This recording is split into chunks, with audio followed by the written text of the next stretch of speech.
A simple security update, the kind that usually causes barely a ripple of recognition, instead triggered a worldwide tsunami of technological breakdown. Airport information panels turned to blue screens of death in the US, red in France. Worldwide, more than 4,000 flights cancelled. Huge queues built up from Singapore to Spain, from Delhi to Dubai. Breaking news, itself broken at source. Crucial health systems like the NHS app infected with the same digital disease. Here, that's meant GP surgeries unable to make appointments and in some cases call up medical records to treat patients, with impacts too on pharmacies. We have not been able to process any prescriptions, new prescriptions at all. So we are having to explain to patients the situation.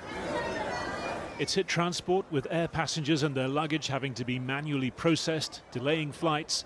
Trains have also been affected.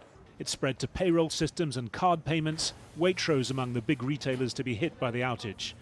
I always carry cash, because you never know when it happens. Well, you've been proven right today. Yeah, I know. It's all right if it's only going to be 24 hours, people can cope, but a few days of it would be really serious, wouldn't it, for some people? Serious enough for government officials, if not cabinet ministers, to conduct an emergency COBRA response meeting. What this incident shows is just how dependent we are on IT systems, and when something like this happens, how fast and how widespread the effects are. The reassuring thing in this case is that it's not a hostile act, it's not a security attack. The cause has been identified. With CrowdStrike, you get AI-powered threat protection. The source of this crisis, the very software designed to prevent one. CrowdStrike's Falcon system is on servers and computers around the world and updates regularly to keep ahead of cyber threats. The CEO has said he's deeply sorry that this update contained a bug, more horror movie than Western, with the call coming from inside the house. CrowdStrike. We stop breaches. CrowdStrike's key selling point is something known as endpoint protection, detecting and preventing threats to the endpoints of a business's IT system, like laptops, for example, and preventing those threats from going back to the center and infecting other machines. The crucial problem here, though, was that the issue was at the very center of CrowdStrike itself and traveled out the other way, shutting down servers and computers around the world. In the short term, at least, that's meant rebooting individual devices, deleting the software update, and reverting to the previous version. Now, this doesn't take too long. We're talking 30 seconds to a minute, but that's for every single computer, and it has to be a person that does it. All of these systems need manual interaction to fix them. We're probably talking millions of computers, looking at the scale of the outbreak. 25 years ago, there was speculation, some fearful, some comedic, that financial systems would crash. Planes fall from the sky as 1999 ticked over to the year 2000. The Y2K bug proved to have been a phantom all along. The real menace, it turns out, in 2024 was a simple software update on which so much of our invisible infrastructure was resting. Well, earlier I spoke to Kieran Martin, a former head of the National Cyber Security Centre, and I began by asking him how a single system could cause so much chaos. That is the critical question. Narrowly here, there seems to have been a failure of essentially product testing by a major cybersecurity company. These things are released all the time. It's crucial that they do two things. One is they secure the network. That's the point of them, and CrowdStrike has a great record in product security. But the second thing is they're compatible with the host, if you like.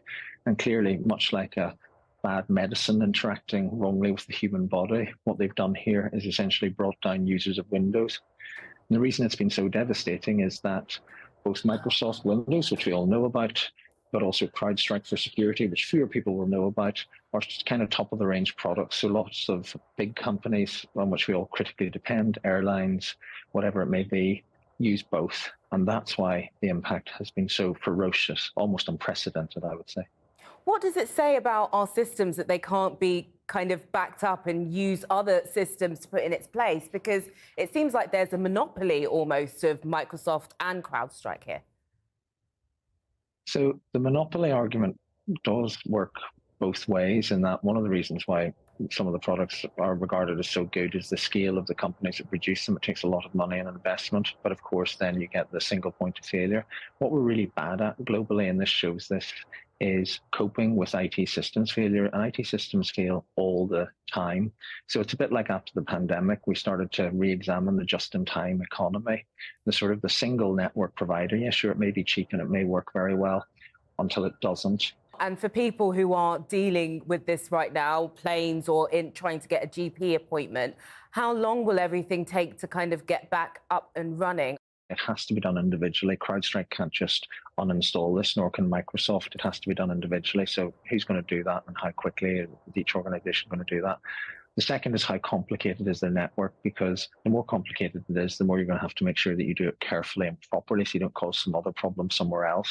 We now know what the problem was. It is being dealt with. So I don't think we're talking about a very long tail. You used to be the head of the UK National Cybersecurity Centre. How would you be advising the government at the moment on what to do? We really need to talk at international level. I mean, both these companies are American, so we can't just pass a law saying this can't happen again, because that's not the way global tech works. But we really have a problem here. This is one of a number of really embedded structural problems in internet security and resilience. And it's a really hard problem. It basically derives from the whole way in which the internet arose organically. Nobody ever designed it. Nobody ever really thought about its security and resilience, because we didn't really know what we were building 20, 30 years ago. We need to start thinking about how to design out these structural flaws, where one pretty simple mistake and failure of product control leads to what we've seen today. As you've said, this was a mistake, and CrowdStrike say they are fixing it. I just wonder, are there cyber security criminals looking at all of this, looking at all this chaos, thinking, well, that was easy? Actually making the mistake is harder than doing this maliciously, because you'd have to actually work very hard. You have to get into CrowdStrike, work out where all these dependencies are, and then make this mistake deliberately without anybody noticing. So that's much harder than just the sort of human and systems failure element from within the company. So that's the good news. The bad news is this isn't the only hidden vulnerability in the global internet infrastructure. And some of the others are easier to attack. Back in 2017, there were two huge global internet disruptions that both arose. One was from North Korea, the other was from Russia, and they were both mistakes, but they were malicious mistakes. In other words, they're trying to attack a particular target, and it went wrong, and it went all over the globe, and it caused huge disruption. So when we're looking at our global and national digital resilience, we really need to look at the lessons of this, even though this was not a malicious act. Professor Martin, thank you so much for your time. Thank you very much. Thank you.